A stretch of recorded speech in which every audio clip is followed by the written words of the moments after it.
Hey heroes, and welcome to another fearless episode of History of the Marvel Universe. This channel is sponsored in part by Patreon supporters. If you would like to contribute and vote in monthly polls that help decide what topics get covered on the channel, then you can sign up for an amount of your choosing over at patreon.com/MaryMarvelate. The link is in the description below, along with other places you can find me. The story of Daredevil really begins with his father, a boxer from Hell's Kitchen known as Battling Jack Murdock. Jack had a relationship with a Catholic woman named Margaret Grace, or Maggie, which resulted in the birth of a baby boy, Matthew Michael Murdoch. Matthew's mother left while he was too young to remember, but there have been conflicting accounts regarding the exact circumstances of those events. In a story based on Jack's recollection, Maggie left him sometime before Matthew's birth, with Jack unaware that she was even pregnant. Maggie returned months later with their newborn baby, explaining that she had run to the church where the sisters named the child Matthew. According to that story, Maggie believed that they had sinned against God, implying that Matthew had been born out of wedlock, or even that Maggie was already a part of the nunnery. Jack begged her to stay, but Maggie left him with their son and returned to the church, where she eventually became Sister Maggie. Now, there are some issues with this version of events, notably that other sources indicate that Jack and Maggie were indeed married. A more recent account from Maggie herself indicates that she lived with Jack for some time, often taking care of Matthew while Jack was on the road. However, she suffered from postpartum depression at a time when little was known about the condition, and it was often dismissed out of hand. Without treatment, her anxiety and depression only grew as her own mind betrayed her, making her feel like she was a terrible mother and person. Eventually, this shifted to fear, paranoia, and even resentment towards Jack and Matthew, and she began to feel neglected, which all came to a head when she attempted to attack her husband and child in a brief fit of madness, coming to her senses after she slipped on a dropped plate of food and fell to the floor. Mostly uninjured and deeply ashamed of what she'd tried to do, she ran away and never looked back. Escaping to parts of the city where nobody knew her, she was determined to not be found and was eventually taken in by the church. According to this story, it was after that when she changed her name to Maggie, which does fit with other sources reporting that she was originally named Grace Murdoch. Now, there is another notable variation in which Maggie fell into depression and joined the church after giving birth to her and Jack's twin sons. Yeah, in that story, instead of Matthew Michael Murdoch, it was Matt and Mike. However, that story comes with a major caveat, in that Michael Murdoch didn't originally exist, and I don't just mean in the sense that he was retconned into the story. I mean that Michael was artificially created years later as an adult and subsequently used a reality-altering relic called a Norn Stone to rewrite history and give himself an origin story. Maybe we'll come back to that notion another day, but for now we'll focus on the original timeline in which Matthew was an only child raised by a single father. Now, much like the circumstances surrounding his birth, there are multiple contradictory accounts of Matt Murdock's childhood, adolescence, and early adulthood, making it difficult to construct a canon timeline that is both cohesive and comprehensive. For the purposes of this video, we'll be deferring to official handbooks when it comes to reconciling these kinds of differing details and establishing an order of events, while occasionally pointing out some of the more glaring examples of differences between tellings. Now, as mentioned earlier, Maggie left when Matthew was too young to remember, and so Jack told Matt that she had passed away, and that she wanted her son to study hard and get a proper education. Of course, what Jack truly wanted was for Matt to live a better life than the one that he did. He did what he could to support his son, and at one point Jack Murdoch took a job as a pro wrestler using the masked identity of the Red Devil. Around 4 or 5 years old at the time, Matthew saw one of these matches when he followed his father to the venue, and while he didn't actively remember this, it seems that the design of the costume stuck with him subconsciously. In any event, Jack hated the idea of fighting in costume and swore never to do so again.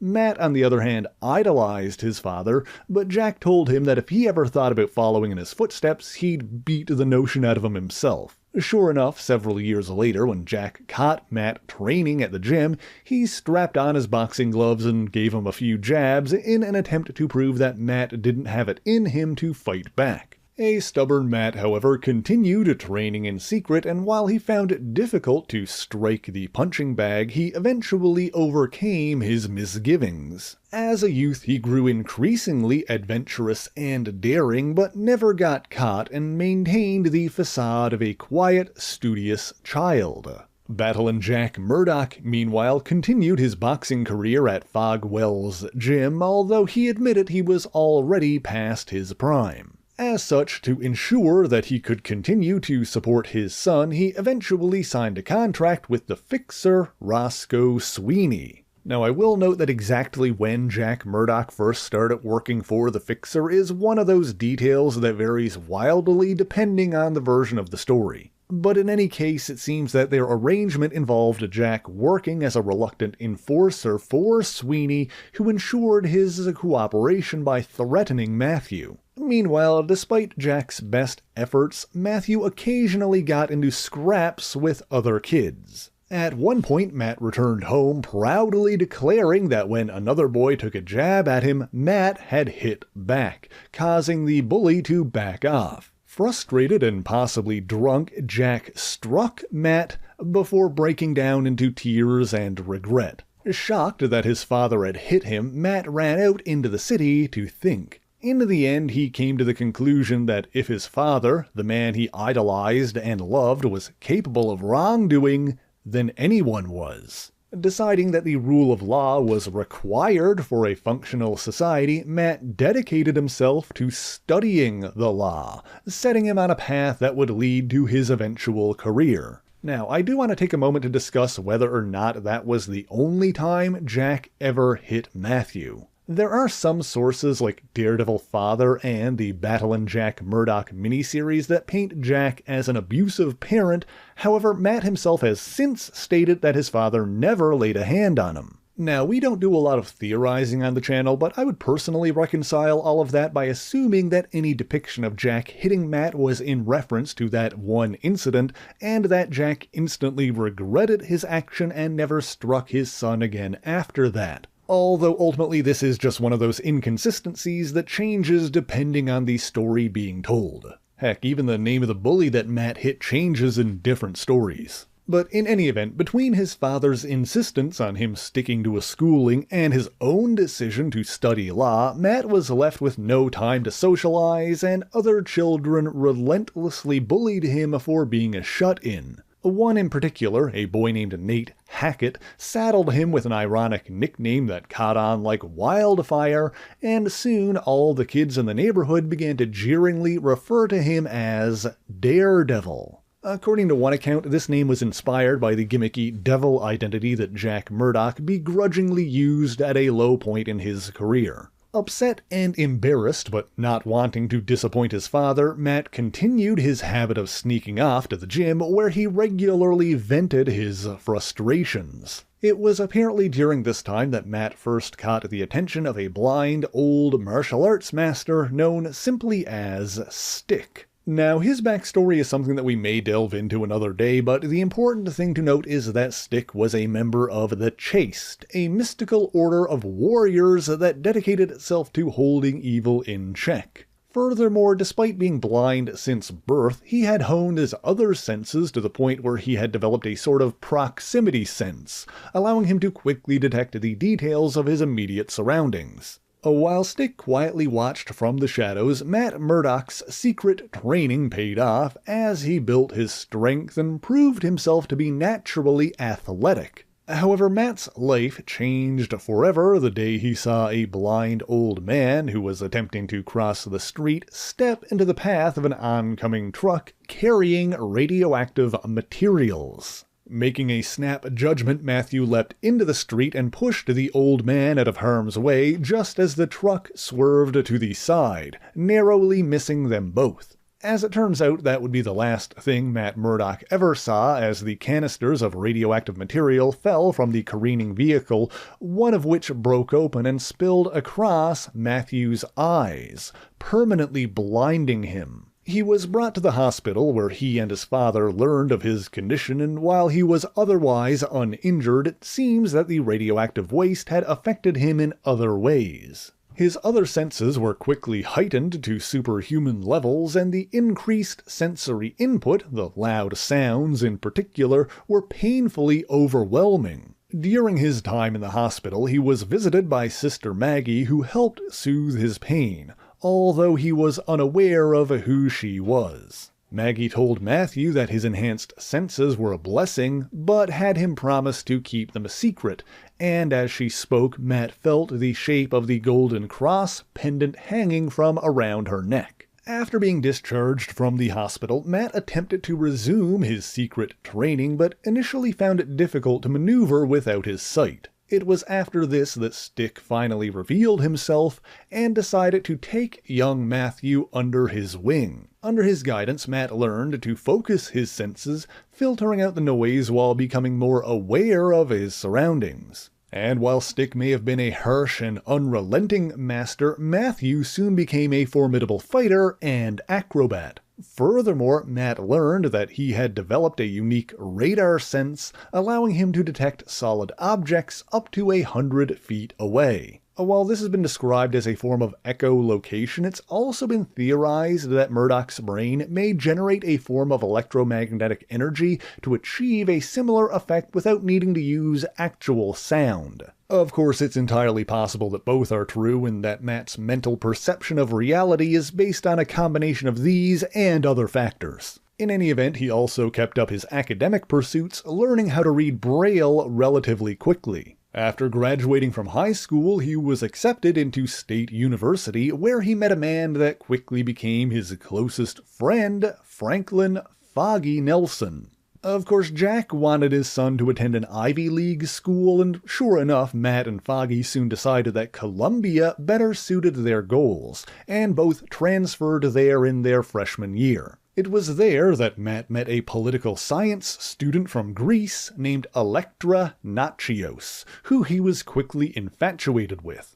Elektra was initially uninterested in his advances, but Matt quickly displayed his acrobatic prowess, revealing that there was more to him than met the eye. However, that went both ways, and suffice it to say, Elektra's story is another one we could easily dedicate an entire video to. For now, I'll simply state that, unbeknownst to Matthew, she was a former student of Stick, briefly training with him when she was a child. However, Stick believed that she had too much anger in her and abandoned her.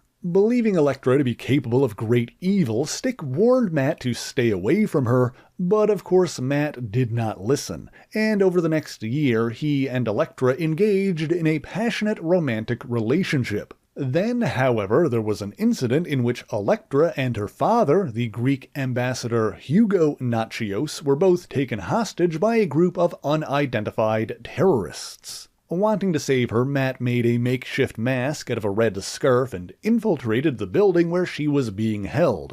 However, when Murdoch knocked one of the terrorists out of a window, the police mistakenly believed that the hostages were being executed, and opened fire, inadvertently hitting and killing Elektra's father. Overwhelmed by grief and her own darker urges, Elektra broke off her relationship with Matthew, claiming that she would return home to Europe. That, of course, would prove to be a lie, but you'll have to let me know in the comments if you want to hear the rest of Elektra's story. In the meantime, Matt was accepted into Columbia's law school, but the memories of his time with Elektra proved too painful, and he ultimately transferred to Harvard with Foggy. Meanwhile, despite being in his 40s, battling Jack Murdoch began to see renewed success in his boxing career, causing some news outlets to give him the ironic nickname Kid Murdoch. Of course, this was due to his arrangement with the fixer Roscoe Sweeney, who secretly controlled the outcome of every match he was in. This all came to a head when Jack was set to step into the ring at Madison Square Garden in a key match against Crusher Creel, who at the time fought under the alias of Rocky Davis. Jack was eager to compete, but Sweeney ordered him to take a dive in the first round, revealing that all of his victories leading up to that match had been fixed. Naturally conflicted, Jack went to Foswell's gym to think and caught sight of a masked man pummeling a punching bag, little suspecting that it was his own son. At the same time, the Fixer sent several of his men to ensure Jack's compliance, but when the hired goons attacked the aging boxer, the masked Matthew intervened.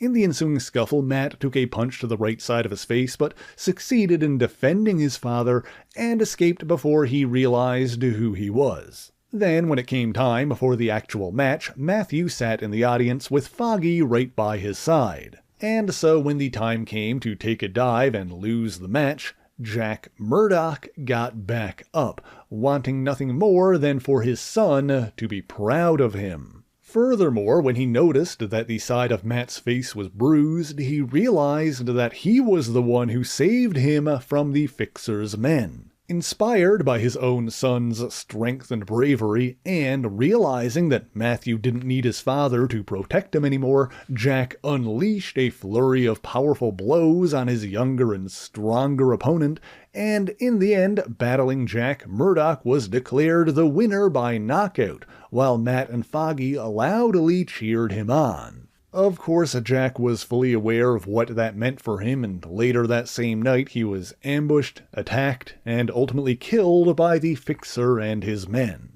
Now, I will take a moment to note that exactly when Jack Murdoch was murdered is another detail that is different in some versions of the story. Notably, the Man Without Fear miniseries places this event earlier in Matt's life, before he went to college and met Foggy and Elektra.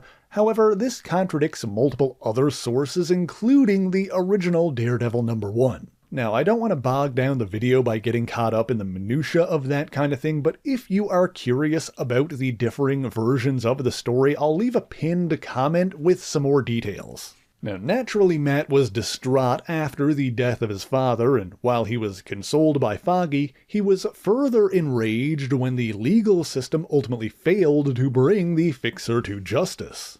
More determined than ever to do his part to help people find justice, Matthew graduated summa cum laude from law school, finally fulfilling the promise he'd made to his father. Of course, he still wasn't satisfied with how things had ended with the Fixer, but then, after opening his father's old foot locker and finding his boxing gear, Matt was hit with an idea. Using the yellow boxing robe and other materials, he stitched together a costume that he could use to disguise himself while taking the law into his own hands. By this point, costumed adventurers like Spider-Man and the Fantastic Four had begun to appear, and so Matt, remembering the mocking nickname he'd received as a child, created a colorful identity of his own, Daredevil, the Man Without Fear. He also crafted a unique weapon for himself, a multi-purpose billy club that could easily be disguised as a regular walking cane.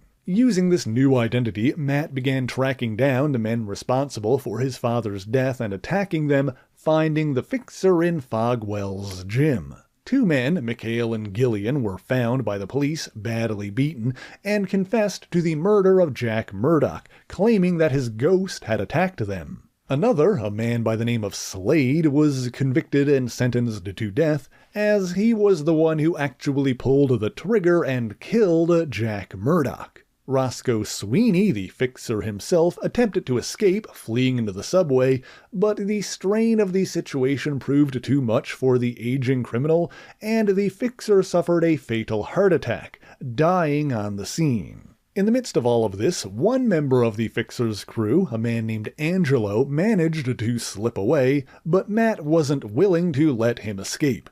Donning a less eye-catching disguise, Matt followed his target into a brothel on the east side, but when he did, the women working there mistook him as a threat and attacked en masse. His senses overwhelmed, Matt began to lash out, inadvertently shoving one of the women, Lila Hughes, out of a window, seemingly killing her. Horrified by what he had done and overcome with regret, Matt tried to run to Stick for guidance, only to find that his old teacher was gone. As it turns out, Stick was aware of Matthew's vendetta and the supposed death he'd accidentally caused, and decided that Matt was too undisciplined and emotional to be of any use to the Chaste. I will note, however, that the woman actually survived, and in fact Lila Hughes was merely an alias for the pyrokinetic mutant Mary Walker. But for more of her tragic story, you can refer to my video on Typhoid Mary, linked in the description. Regardless, Matthew truly believed that he had caused an innocent person's death, a notion that tortured him. Leaving everything he knew behind, he moved to Boston, where he found work at the law firm Sussman and Castro. Within a few months, however, he was sent to New York on an assignment, and while he initially did so begrudgingly, a visit to his old neighborhood of Hell's Kitchen brought back many fond memories. Although he did have a run-in with some local thugs and was forced to defend himself, which he easily did. Over the following weeks, he reunited with Foggy Nelson and helped his old friend with a class action lawsuit against a corrupt slumlord, helping to remind Matt of why he wanted to become a lawyer in the first place. In the midst of all of that, Matt took a visit to the closed-down Fogwell's gym, where he met a young girl who called herself Mickey and claimed to be an orphan, but in truth had simply been using the gym as her own personal hideout. Mickey quickly took a liking to Matt, and the two shared the space to work out, with Matt becoming something of a mentor figure. Then one day, Mickey was abducted and held captive by a child slavery ring, one controlled by the kingpin of crime, Wilson Fisk, who was in the midst of his meteoric rise to power. Donning a makeshift black costume, Matt leapt into action once again, and quickly tracked down Mickey's captors, defeating them and saving the young girl. In the aftermath of that, the Kingpin was left to ponder the name that the masked man had referred to himself by: Daredevil. Matt meanwhile lost his job for failing to report back, but knew that there was no way he'd be returning to Boston regardless. Instead, he and Foggy decided to make good on plans they'd made in college, and to open their own law firm. With a loan from Foggy's father and a coin flip deciding the order of the name, the two established Nelson and Murdoch, attorneys at law.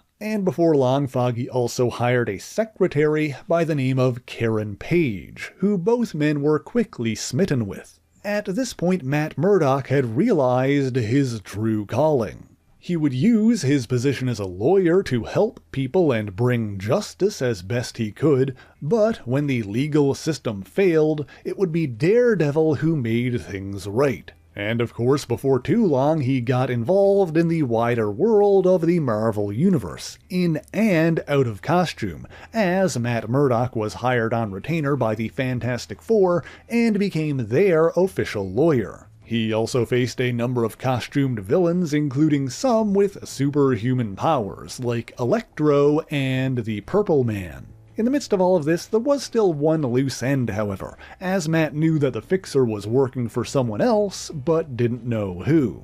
Despite being on death row, Slade refused to talk, but before too long, Matt tracked down Sweeney's boss, a crime lord named Alexander Bond, who had been active in New York for decades. He confronted Bond as Daredevil, but it seems that this was mostly for his own satisfaction, as the feds had already gotten the proof they needed to arrest Bond and put him away for over a decade. As a final bit of icing on the cake, Bond attempted to hire Matt Murdock to represent him in court, but Matt was able to deny him due to a conflict of interest, as Foggy was already representing the tenants of a Clinton apartment building who were suing Bond for trying to break their lease. Although ironically, Bond's arrest and imprisonment also contributed to the rise of the Kingpin Wilson Fisk, who quickly cemented his position as New York's preeminent crime lord. Of course, this was only the beginning of Matt Murdock's career, both as a lawyer and as Daredevil.